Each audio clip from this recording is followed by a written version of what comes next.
Olha só, pessoal, agora nós vamos conversar ao vivo com o servidor público do estado do Ceará, que é piauiense, que também mora aqui em Teresina, Samuel Lima de Souza.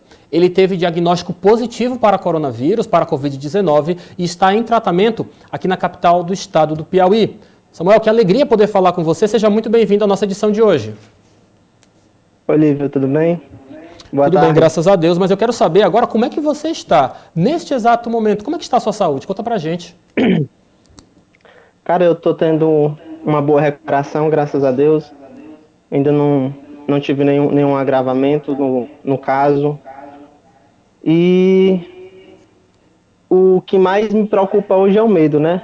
Eu acho que um dos piores sintomas desse vírus é o medo que ele causa pela instabilidade, porque você não sabe o que vai acontecer mais tarde, né? E também pelas coisas que a gente vê, às vezes a gente se polui muito com o que a gente vê. Mas graças a Deus, cara, eu estou tendo uma boa recuperação, não tive nenhum sintoma mais grave. E o único sintoma que por enquanto perdura é a perda total do olfato e paladar. Nossa. Samuel, você chegou em algum momento a ter febre, falta de ar? Falta de ar, não. Nos primeiros dias, nos 2 primeiros dias, eu tive uma leve sensação de febre. E foi quando minha esposa ela começou a ficar mais alerta, né? Começou a me perguntar mais coisas. E a partir do 3º dia eu já não sentia mais o olfato. Foi quando ela pediu que eu fosse ao médico, me acompanhou. E lá a gente pôde fazer o teste e receber esse resultado positivo, né? De uma Que forma... Ah, sim, desculpa, continue. hoje, na verdade, Lívio, eu acho que é o maior problema, cara, tá sendo fazer os testes, pela dificuldade de encontrar. Tem colegas que estão com o mesmo sintoma, mas não estão conseguindo fazer o teste. Ou seja, basicamente os mesmos sintomas, nada muda. Mas, infelizmente, os testes não podem ser feitos, né? Porque a maioria das vezes não tem. Samuel, de uma forma bem didática mesmo, o que foi que você estava sentindo quando você realmente tomou essa decisão de ir ao médico? E quando foi que essa decisão aconteceu? Assim, eu cheguei do serviço, eu trabalho no Ceará. Cheguei na segunda-feira passada e já não cheguei muito bem. Cheguei com uma leve dor nas costas e uma sensação de febre. Ou seja, aquela questão de dar febre alta, isso não é uma regra, né? Porque eu dei uma leve sensação de febre e a dor nas costas, dor na articulação, que durou aí uns 2, 3 dias. E o sintoma assim, crucial que eu para o diagnóstico assim, foi a questão da perda do olfato, né? Não sinto cheiro de absolutamente nada. Acetona, álcool, qualquer coisa que eu venha cheirar, eu não consigo sentir, né? Samuel, me fala uma coisa, uma das principais preocupações clínicas diz respeito ao 8º dia após no caso, essa infecção pelo coronavírus. Você já chegou a esse 8º dia? E se já passou por ele, me conta uma coisa, como é que foi conviver com essa ansiedade? Porque o que os médicos dizem é que geralmente se há alguma possibilidade de complicação no quadro do paciente, geralmente se dá pelo 8º, 9º dia. Pois é, Lívio. Hoje é o dia dos primeiros sintomas, né? E o que vinha me perturbando mais era essa questão da ansiedade. Como será, né, nesses dias que ela pode se agravar?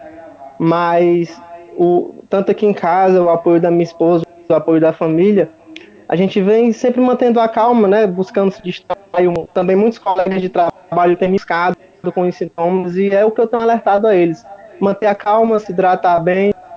A ansiedade, cara, nesse momento ela é o que pode. Eu acho que a mente da gente ela é capaz de manifestar qualquer sintoma, né? Ela é capaz de agravar um caso que às vezes nem poderia ser aquilo tudo, né? Samuel, você tem alguma ideia de como aconteceu esse contágio? Eu suspeito muito do trabalho, Lívio, porque eu já vim de uma quarentena, passei 21 dias em casa, e nesses 21 dias, eu saí demais. A profesia, a gente tem que tem que fazer nossa função social, né? Então eu fui pro trabalho assim que eu retornei, 3 dias após, já retornei com esses sintomas. Nossa. E Diz uma... foi lá Pode falar. porque minha esposa do teste na terça-feira o teste dela, porque ela também trabalha na área da saúde. Na quarta eu já fiz e já saiu o resultado positivo no meu. Samuel, você está há quanto tempo isolado? Hoje eu tô com Agora dessa segunda vez. 10 dias. 10 dias né? hoje. Quais são as suas recomendações para as pessoas que estão em casa achando que o coronavírus é apenas uma invenção, de que realmente ele não pode chegar nas pessoas que estão mais próximas da gente? Você, por exemplo, deixou de ser uma estatística e passa a ser um caso confirmado. Samuel Lima de Souza, confirmado para a Covid-19. Quais seriam as suas recomendações para a população? Para quem puder, né, cara, fica em casa, mas tendo essa questão de quando for confirmado, se hidratar muito aqui, eu estou me hidratado muito, mantendo a alimentação normal e trabalhar muito essa questão psicológica, né, para não se tornar um terror e até um trauma, cara.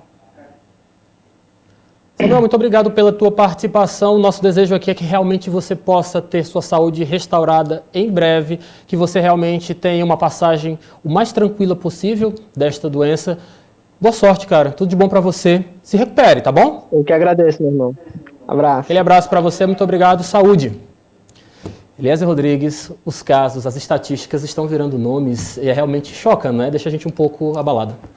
Quando chegamos próximo a essa realidade, temos contato com pessoas como o Samuel, nós sentimos ainda mais a seriedade que é essa doença. O Samuel acabou viajando para um estado de risco, não é? Lembramos aqui que o governador Wellington Dias chegou a fechar 13 fronteiras com o estado do Ceará, exatamente pelo número alarmante de casos registrados em Fortaleza e outros municípios cearenses. Então, de alguma forma, ele acabou trazendo aqui de volta para o Piauí este vírus e, a partir de agora, tomando todos os cuidados para se recuperar e não transmitir a doença. É importante destacarmos que o Samuel realmente ele vive com a esposa, ainda não tem filhos, e como ele falou, no caso a esposa continua em pleno estado de saúde e ele foi apenas que manifestou, esse no caso foi infectado pelo coronavírus que gera a Covid-19. Lalesca Setúbal, sua análise. Olha, uma questão muito importante que o Samuel destacou é a questão psicológica. Né? A mente da gente tem o poder, a capacidade de criar os sintomas. É tão tal que a gente escuta as pessoas com dúvidas. Será que eu estou tendo mesmo essa crise, uma crise de ansiedade ou uma falta de ar? Então, é importante também, voltando à telemedicina, ao teletrabalho. Tem muitos profissionais, psicólogos, oferecendo ajuda às pessoas aqui no estado do Piauí para evitar essa questão psicológica. Se você já tem o resultado confirmado para a Covid-19, procure também, além de um especialista, claro, um médico, também um especialista nessa parte psicológica. É importante ressaltar também o que foi dito pelo Samuel, de que no caso os principais sintomas sentidos por ele foram a falta do paladar e do olfato, mas em contato com alguns médicos, nós inclusive já mostramos aqui no seu jornal o Dia News, de que esta questão da falta de olfato e de paladar também são características de algumas doenças respiratórias. Por isso que é mais uma vez importante destacarmos: procure sempre uma ajuda especializada, um médico, um profissional que se dedica, que estuda, que passa a sua vida se dedicando à medicina. Ele é quem pode realmente fechar esse diagnóstico. Mas o Samuel também tocou num ponto bastante importante: falta de testes. Eliezer Rodrigues. Olha, Lívio, esse tem sido o desafio não só do Piauí, mas do Brasil e de vários outros países. Por quê? Vejamos as recentes políticas de reabertura econômica, por exemplo. Alguns países da Europa, algumas cidades do Brasil já estão dando sinais de retomada da atividade comercial. Mas isso preconizado pela questão de saúde pública. Primeiro se faz a testagem em massa. O governo tem que ter a garantia do controle máximo sobre a situação da pandemia em cada região. Depois que acontece uma testagem em grande quantidade, em diversas regiões, ali delimitadas pelo gestor público, daí então é que se tem uma ideia, se é passível, se é prudente ou não, de se liberar a movimentação social, de se adotar o isolamento vertical. Então, primeiro a testagem em massa, mas falta equipamento, estrutura, disposição dos testes. Foi o que aconteceu na Alemanha, como foi introduzido ontem por Carliette Nunes, durante a participação dela direto de Portugal. A Alemanha fez justamente essa testagem em massa para ter um panorama mais próximo da realidade da evolução de coronavírus em território alemão. É o que o prefeito Firmino Filho quer fazer em Teresina. Lembrando a você de casa que geralmente muitos casos concentram aqui na capital por ser a maior cidade, o centro mais importante e também o caso, Lalesca, nós vivemos em um centro referência de saúde. Basta apenas torcermos para que as estatísticas não se tornem nomes. É isso mesmo, que não se tornem nomes e que, assim como Samuel, as pessoas aqui do nosso estado sejam curadas dessa doença. Samuel está bem, espera. O nosso desejo, Samuel, de verdade, é que você restabeleça a sua saúde em breve.